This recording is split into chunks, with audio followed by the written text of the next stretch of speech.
Hey guys, Professor Bill, Comic Book University, and Venom, issue number 2. Where the heck did Al Ewing go? Where's Al Ewing? Are we in good hands with just one writer on this? Well, we'll see.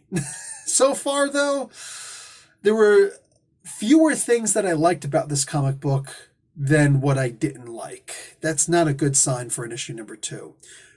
But I did still like some things. I'm going to try and talk about those things first. Before we do that, though, let's talk about who actually did this comic book. So Ram V soloed this comic book in the writing department. Brian Hitch is the penciler, Andrew Curry on inks, and Alex Sinclair doing the colors.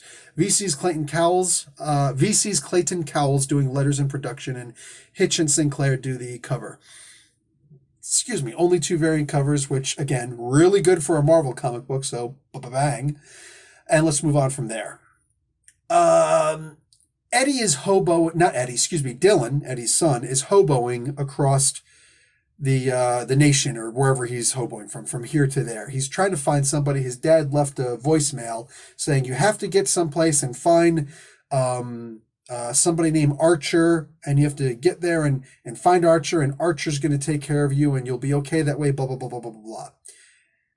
And it sounds really unnatural that I just said it that way, right? I'm going to explain why in a moment. First, I like the idea that Dylan has to try and get across the country or wherever to get to this person who Eddie is saying this is a good person. Somebody from back in my reporting days, right? So a long time ago. No specific date. I'm not locking myself down to any specific dates. I'm just telling you that, from way back in the day, so I don't know anything about this person anymore, so boom, try and get there. I like the idea that Dylan is trying to get there and he's screwing up so bad. Anybody who's just watched like The Bourne Identity knows you're just seeing all these things that Dylan is screwing up on, but he's a kid. Of course he's going to freaking screw up on everything, for crying out loud, right? And I like what's going on. I love the idea that the Life Foundation is involved in this. The main bad guys, and there are 2 of them. There's technically one main and one sub-main, right? And I love this. This reminds me of the X-Men. Like the villains from the X-Men. That's what this reminds me of. You've got I guess the conservatives would talk about like the Koch brothers, and the Republicans would talk about, the heck is the name of that one guy? George Soros, right? So there's this ridiculously rich backer who is using their money to influence a bill or something like that, right? They're trying to get some kind of a law passed and trying to get an agenda taken care of, using their influence and their money to do that. We've seen it in real life, and we've seen it in the X-Men comic books, and we've loved it. We've salivated over every single issue where the X-Men pulled out something to this effect, that whether it's a William Stryker or a Mr. Sinister, Nathaniel Essex. You know what I'm saying? We've loved seeing these kinds of diasporas. It doesn't have to be a superpowered person or somebody who's just going to come by and, Phoenix or Apocalypse level powers and just start blasting everybody. No, it's somebody who's going to use their mind more than everybody else. Magneto's the main, pew pew enemy for the X-Men, right? Historically. But as far as the thinking villains, there are far more of them, and they are just as, if not more, interesting because they have to rely on their brains. Imagine having multiple Lex Luthors for Superman, right? That's what the X-Men villains are to the X-Men. And we've got an X-Men diaspora here in the Venom comic books, and I freaking love it. So you've got this ridiculously rich person who's in charge of the Life Foundation. They've, of course, always wanted to do stuff with symbiotes, but they're turning around now and they're trying to play it as, we've had Maximum like this guy, he's just this old rich guy. He reminds me of Vince McMahon. I could hear the voice right now.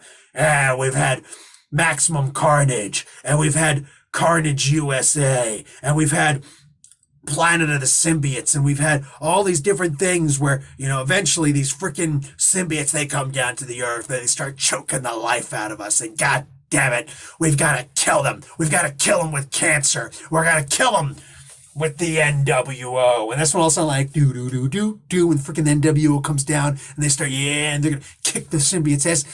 I don't need to see that necessarily. Wow, it hurts doing that freaking Vince McMahon voice, but god damn it, like that's what I want to see.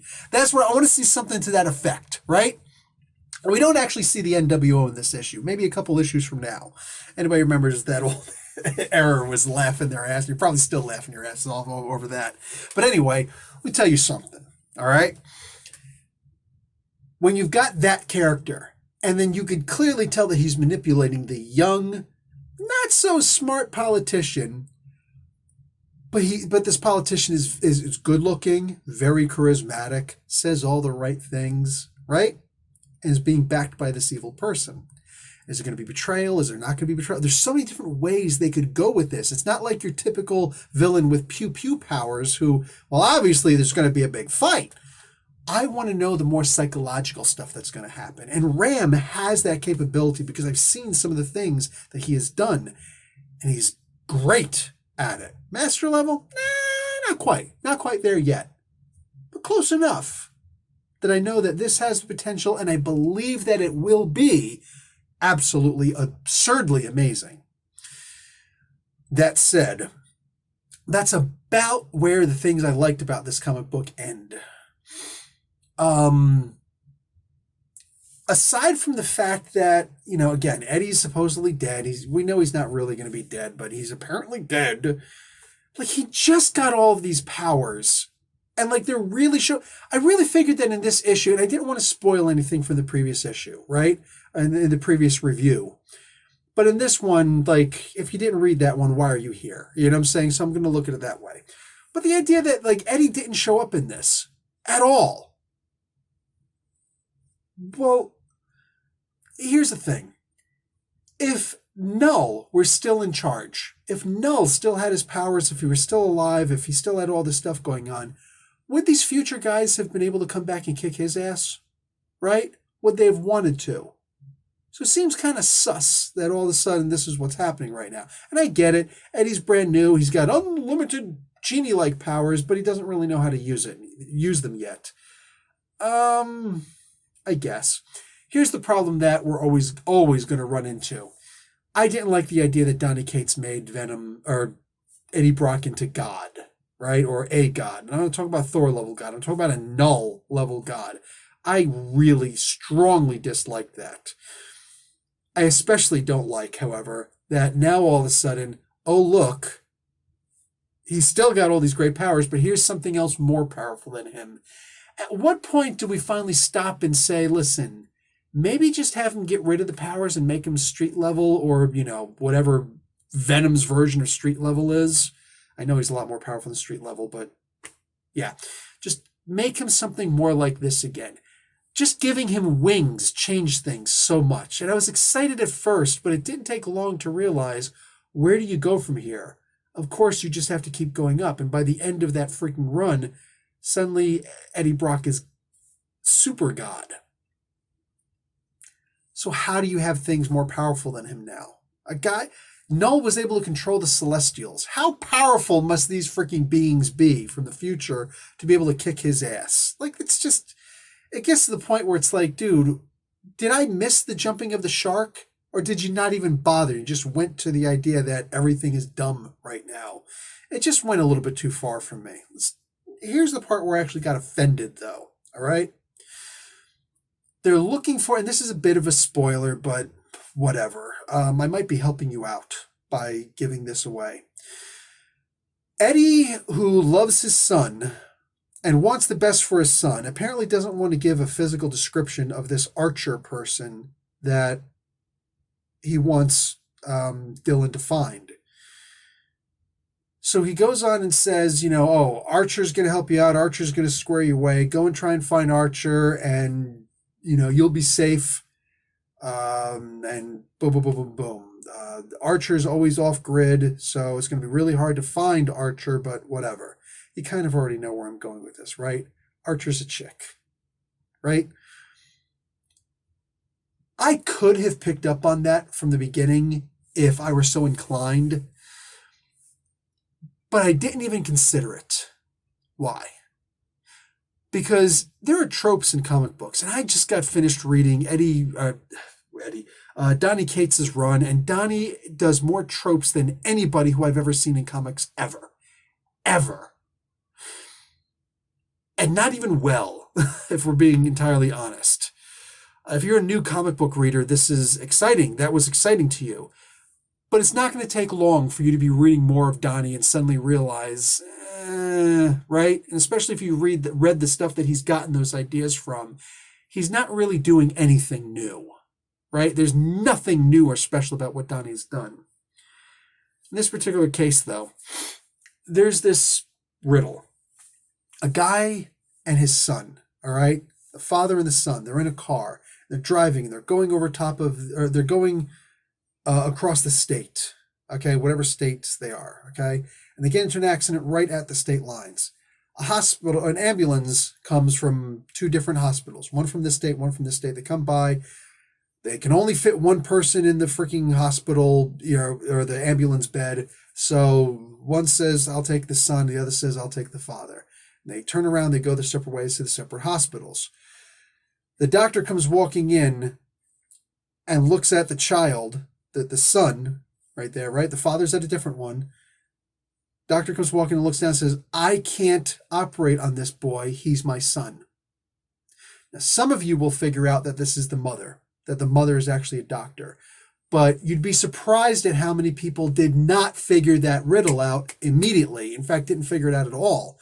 To this day, I still get people with that riddle. That's actually a feminist riddle to let people know how biased a system is nowadays. Now, mind you, there are more females working in the medical professions than men, so I'm not going to get into all that stuff. Just, it is something to make us automatically realize, like, if you didn't figure that out right away, it's one of those things where it's like, oh, shoot, I actually do have a little bit of misogyny in my head, right?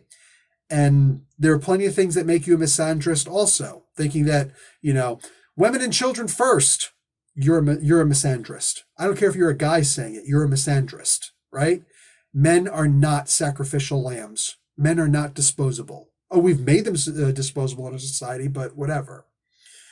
So there's sexual bias both ways, right? In this particular case, though, turns out Archer is actually a female. I was actually offended by this coming up. Mind you, an avowed original feminist, not a modern day third wave feminist. F those morons. But the original idea that men and women should be treated as equals, I 100% support that. Sometimes that will work in the woman's favor, sometimes that will work in the men's favor, right? I believe in feminism strongly when fathers are not allowed to be considered as the primary custodial parent when there's a divorce happening, right? I demand that there be equal rights there, right? It should not automatically go to the woman. But I digress. When I look at something like this, and I look at this, and I don't know any other way to think about it except to say that Ram V thinks that we're all biased, prejudiced scumbags. That he gives a very gender-neutral name like Archer, right? Archer. And thinks that we're going to right away assume it must be a guy. This is somebody who's been off grid. They know what they're doing, right? You'll be safe with this person. But we're, of course, going to think that it's a guy, right? I don't know that anybody thought that. Honestly, generally, the way that this was presented, I didn't think for a moment that anybody here would right away think, oh, well, who's this guy? Like, we're all just going to assume that it's a guy.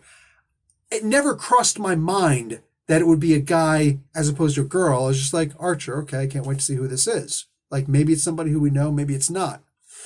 The big reveal is that it's a female. Therefore, and Ram is more than welcome to tell me I'm wrong and tell me where my mind is diverting from the actual plot. But does Ram actually think that we're all such sexist pigs, misogynistic scumbags, that we just assumed that a woman can't go off grid also? Like, I actually belong to a prepper community. There are more men doing it, absolutely. But those men have wives. And there are plenty of women, bachelorettes, who prep also. And it's not about necessarily going off grid, but it's just about having extra food. Look, you like to have an emergency cash supply in case you lose your job, right? That's the smart thing to do. You know what else is smart? Not going to the grocery store every day, or depending on going to the grocery store every day, but having an extra couple of cans of this and an extra couple of bags of that in your pantry, so that if, like in New Jersey, when I was in Saudi Arabia and my mother in New Jersey and my sister, freaking Hurricane Sandy comes by and suddenly there is zero clean drinking water. Like it wasn't even non-potable. It was like, don't use it. It's dangerous. Don't even wash your dishes with it, right? Don't give it to pets. Death will happen. It took 2 weeks for it to become non-potable, right? So that you could wash your dishes or give it to your dog, but not safe for human consumption, right? Where was she getting food from? She's waiting in long lines to get Pop-Tarts and cases of bottled water from the National Guard. And the whole thing in my mind is my mom calling me up and me trying to tell her how to, properly sanitize water and just go out of town. My mom called me up and said, I've only got like 34% of my battery. I've got no electricity. What do I do? And I've got to tell her, Mom, take the charger to the car, turn the car on. You can still get gas. She's like, I can charge the phone like that. Oh my God, you're a lifesaver. I was like, I'm thinking rationally. But all the years that she made fun of me for having extra food and water in the home, right? Never letting the car go below half a tank of gas. Suddenly, I went from being a little crazy to being a freaking super genius, right? Because it doesn't happen, we don't plan for the freaking zombie apocalypse, all right? I don't think anybody believes in the freaking zombie apocalypse. It's fun in writing, being comic books, but for the love of God, it's because the grid does go down sometimes. There could be a power outage that lasts for a couple of days. My uncle, also a prepper, he's the only person in his entire community who had a generator. So while there was a storm and the lights were out all night on a hot summer night, he had his air conditioner going, and just to funk with the neighbors, he turned up the radio super loud. I believe he was playing Black Sabbath. Rock on, Uncle Tommy. Rock on. My point is,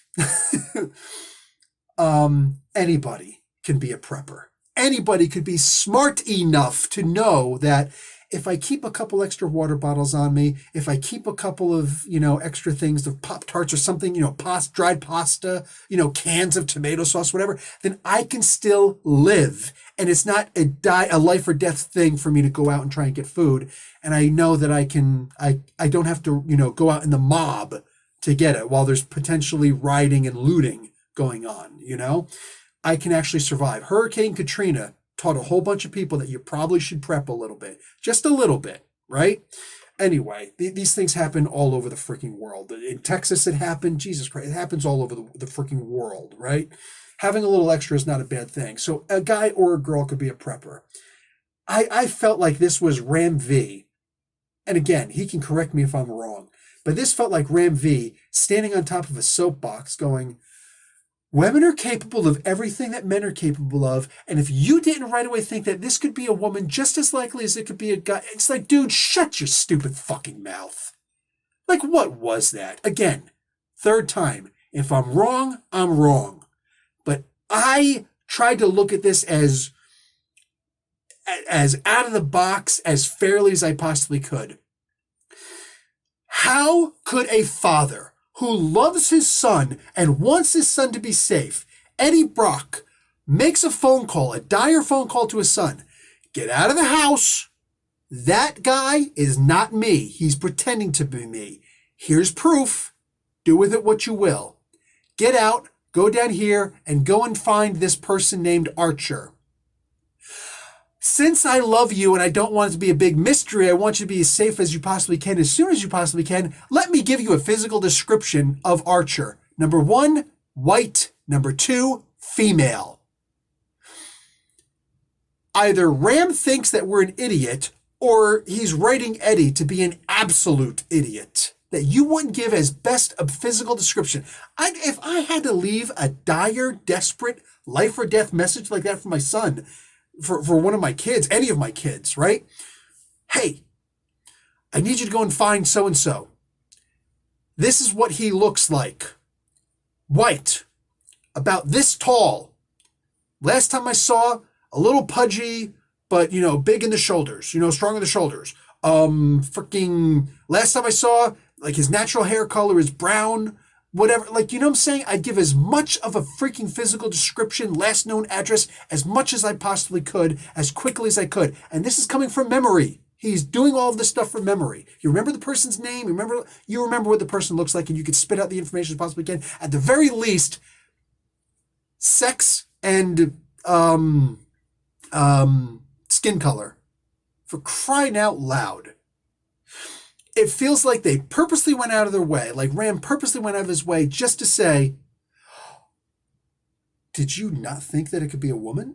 Like, the big surprise for this comic book is that it was a female. Not that, it's actually Galactus, or it's actually Mr. Sinister, or it's actually some other character, blah, blah, blah, blah, blah, who we know. No, this is a completely different character who we've never seen before, ever. So the big surprise is it's actually a female. Ram, maybe get out of your own head. Recognize that you didn't teach us anything with this. That in reality, we're sitting here looking at you saying, dude, how are you so bigoted? How are you so sexist? That you think that we're not already, like, you think you're preaching to somebody. Not only are we the choir, dude, we retired and we're over here. We're already here. Maybe you should come over to our side where you recognize that, yeah, everybody could be whoever they want to be. This didn't teach anything. This wasn't a surprise. Like I said, this almost felt like a slap in the face. This is like two people getting into an argument and saying, you hit me with the car. No, you hit me with the car. And then another person turns around and says, well, you're a racist. And it's like, where did that come from? Where did that come from? There's no basis for you saying that. What? That's what this feels like. Something happened at the end, and Ram V just basically saying, you're all sexist for not thinking that it could have been a female. This was clearly supposed to be the big surprise. How else would this be a big surprise? Unless it's, you didn't think that a female is just capable. Dude, this murdered the comic book, literally. 2 to the chest, 1 to the head for me. This is Italian style for me. Just boom, boom, boom. Done. This freaking killed the comic book for me. That you would assume such things. Bro, you're the dinosaur, not us.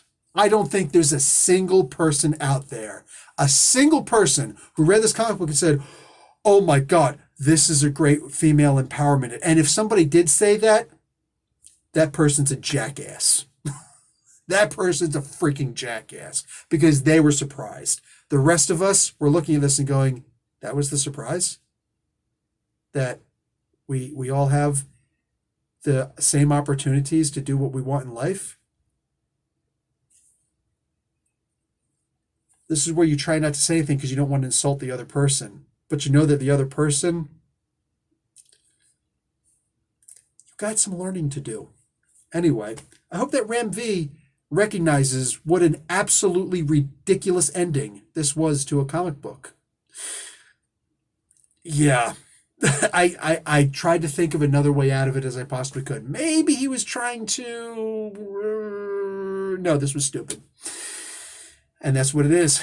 Guys, I will talk to you later. Like the video, watch an ad, and be good to one another and yourselves. Jerry Springer moment brought to you by Professor Bill. Comic Book University. Class dismissed.